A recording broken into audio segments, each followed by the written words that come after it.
출애굽기 4장 18절에서 31절.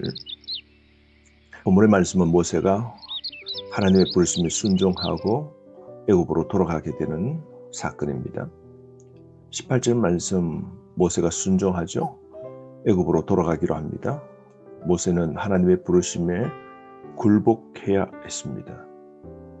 18절 말씀, 모세가 그의 장인 이드로에게 돌아가서 그에게 이르되 내가 애굽에 있는 내 형제들에게로 돌아가서 그들이 아직 살아있는지 알아보려 하오니 나로 가게 하소서. 이드로가 모세에게 평안히 가라 하니라. 여러분, 하나님의 부르심을 모세처럼 가족에게 설명하고 이해할 수 있도록 친절하게 그렇게 설득하고 간증하는 것 보십시오. 우리도 하나님의 부르심을 받았을 때에 우리가 우리 주변에 내가 받았던 그 부르심, 하나님이 나에게 보내주신 비전과 소명, 사명을 선명하게 전하고 설득할 수 있어야 됩니다. 우리가 하나님 일을 할 때도 주변에 있는 가족들과 또 더불어 함께 비전을 나누고 그들에게 또 축복도 받고 그들의 기도의 지원도 받는 것이 필요하죠. 19절 말씀, 여호와께서 미디안에서 모세에게 이르시되 애굽으로 돌아가라. 내 목숨을 노리던 자가 다 죽었느니라. 여러분, 하나님께서 모세가 부르심에 순종하자 모든 길을 예비하십니다. 모세의 생명을 찾던 모든 사람들이 이제 다 죽었던 것이죠. 순종하자 그의 인생의 길이 열린 겁니다. 살인자로 지명수배 받았지 않습니까? 그러나 이제 두려워할 필요가 없는 것이죠. 모세가 상대할 수 없는 세상을 하나님이 이렇게 다 상대해 주셨지 않습니까? 여러분, 오늘도 순종합시다. 부르심에 순종하면 하나님이 복 주시고 걸어가야 될 그 길을 하나님이 멋있게 인도해 주시는 것이죠. 순종할 때 하나님께서 확정과 큰 확신을 주시고 돌봐 주십니다. 우리가 하나님 앞에 부르심을 받았을 때 우리에게 그 부르심을 받았다는 확정을 우리에게 때로는 주십니다. 그리고 내 부르심이 확실함을 하나님이 또한 여러 가지 사건들을 통하여서 보여주시는 것이죠. 이제는 모세가 하나님의 그 부르심 앞에 당당합니다. 모든 일을 행할 수 있도록 하나님이 다 자리를 만드시고 또 하나님이 섭리하셨음을 우리는 보게 됩니다. 21절 말씀, 여호와께서 모세에게 이르시되 내가 애굽으로 돌아가거든 내가 내 손에 준 이적을 바로 앞에서 다 행하라. 그러나 내가 그의 마음을 완악하게 한적. 그럽니다. 애굽에 가서 해야 할 일을 하나님께서 조목조목 하나하나 다시 알려주시는데요. 그러나 바로의 마음은 완악하게 됨을 하나님이 이렇게 말씀해 주십니다. 왜냐하면 바로가 거절할 때 낙심하지 말라는 거죠. 왜? 하나님이 미리 말씀하셨습니다. 바로는 완악해서 백성을 보내주지 않을 거라고, 낙심하지 말라고. 그 다음 후속 계획은 하나님이 다 갖고 계신다는 것이죠.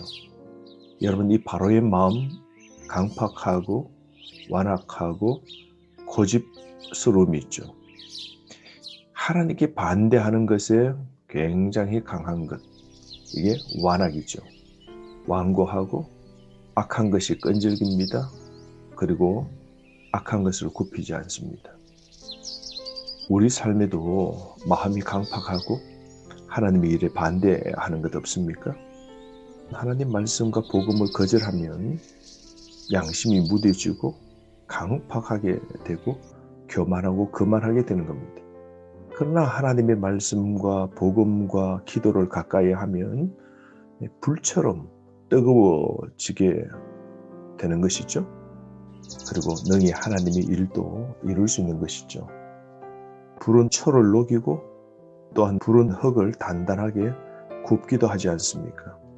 그러므로 하나님의 은혜를 받으면 우리 삶의 모든 강팍한 마음들은 다 무너지고 온유하고 부들부들 마음이 열린 마음 되는 것이죠. 여러분, 우리 마음이 완악하면 안 됩니다. 늘 하나님이 쓰임받을 수 있도록 옥토의 마음밭 되어야 되겠죠. 바로의 마음을 강팍하게 하는데요, 마음을 완악하게 한다라는 이런 언급이 이후에 20번 정도 언급됩니다. 그럴 때마다 하나님은 이 바로를 마지막에는 강한 심판으로 그를 처리하시죠. 22절 말씀, 너는 바로에게 이르기를 여호와의 말씀에 이스라엘은 내 아들 내 장자라 말씀하십니다. 여러분, 고대 근동에서 장자는 특별한 명예가 있죠. 존경을 받고 존중을 받고 또 아버지의 유산을 2배나 받게 되고 집안의 아버지를 계승할 자입니다. 하나님은 이스라엘 택하신 백성들을 장자로 삼아주신다는 겁니다. 특별한 대우를 하신다는 겁니다. 오늘도 세상 속에서 하나님은 저와 여러분을 하나님의 장자로 삼아주십니다. 하나님은 우리를 너무 사랑하시고 우리를 너무너무 귀하게 여기신다는 것을 기억합시다. 우리는 그분의 자녀입니다. 그런데 24절부터 26절까지 갑자기 상황이 바뀌게 됩니다. 모세가 길을 가다가 숙소에 있을 때 여호와께서 그를 만나사 그를 죽이려 하신지라. 갑자기 모세가 하나님의 죽임을 당하게 됩니다. 이유는 아내의 극렬한 반대로 모세는 아들의 할례를 포기하게 됩니다. 아내는 아들들이 절대로 할례 받을 수 없다고 거절한 것이죠. 모세가 자녀에게 할례 행하기를 거부한다면 어떻게 사람들에게 하나님을 사랑하고 순종하라고 가르칠 수 있겠습니까?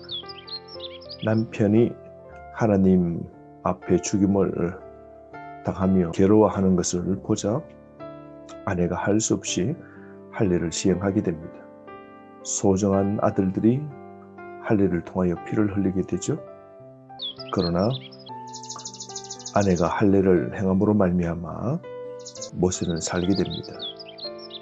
그리고는 할례를 통하여서 아들의 표피를 뺀 것을 남편에게 내면서 이렇게 말하죠. 25절, 당신은 참으로 내게 피남편이로다. 소중한 아들이 피를 흘리는 일을 당했다고 독설로 외치는 겁니다. 모세가 회복되고 아내와 자식은 집으로 되돌려 보내게 됩니다. 왜냐하면 아내의 이런 성격이 모세의 사역에 방해가 될 것 같아서 집으로 돌려 보내는 것이죠. 여러분, 할례라는 것은 굉장히 중요합니다. 하나님과 인간 사이의 언약의 표징이고 하나님을 믿고 따르는다는 표식이고 하나님이 직접 할례의 중요성을 강조했기 때문에 이스라엘 백성들은 반드시 할례를 시행했어야 합니다. 할례 받지 않으면 하나님의 백성으로부터 분리되고 단절되는 것이죠. 그러므로 모세의 자녀들은 할례를 통하여 이제 하나님의 자녀가 된 것입니다. 그리고서야 모세가 하나님의 일을 할 수 있는 것이죠. 이후에 모세에게 그의 형을 붙여주십니다. 27절, 여호와께서 아론에게도 그를 부르시고 그를 준비시키는데요, 광야로 가서 모세를 맞으라고 하십니다. 그가 가서 하나님의 산 시내 산에서 모세를 만나게 됩니다. 하나님이 이렇게 동역자를 모세에게 붙여주셔서 모세가 하나님의 사역, 구원의 구속의 사역을 감당할 수 있도록 하시는 것이죠. 그래서 29절, 모세와 아론은 순종하고 함께 애굽으로 향하여 떠나게 됩니다. 그리고 이스라엘 모든 장로들을 소집하고 그리고 그 앞에서 이적을 행하게 됩니다. 그러자 31절, 백성들이 믿고 여호와께서 이스라엘 자손을 찾으시고 그들의 고난을 살피셨다 함을 듣고 머리를 숙여 경배하니라. 하게 됩니다. 여러분, 순종은 이렇게 언제나 하나님의 임재하심과 사랑과 축복의 열매로 끝남을 보게 됩니다. 하나님의 부르심 앞에 순종합시다. 그게 우리 인생이 복된 겁니다. 우리가 부르심을 받았을 때 가족들, 주변 사람들에게 이해할 수 있도록 부르심을 설명하고, 또 부르심에 순종하면 하나님이 복 주시고 막혀있는 것도 어려움도 해결해 주시는 것이죠. 오늘도 우리 마음을 잘 다스립시다. 완악하지 말고 강팍하지 말고 하나님 말씀 앞에 늘 순종하는 삶, 우리가 살아가야 됩니다. 그러므로 부부도 서로 신앙이 좋아야 됩니다. 남편의 신앙이 좋고 아내가 신앙이 좋지 못하면 모세의 집안처럼 갈등이 생기게 되는 것이죠.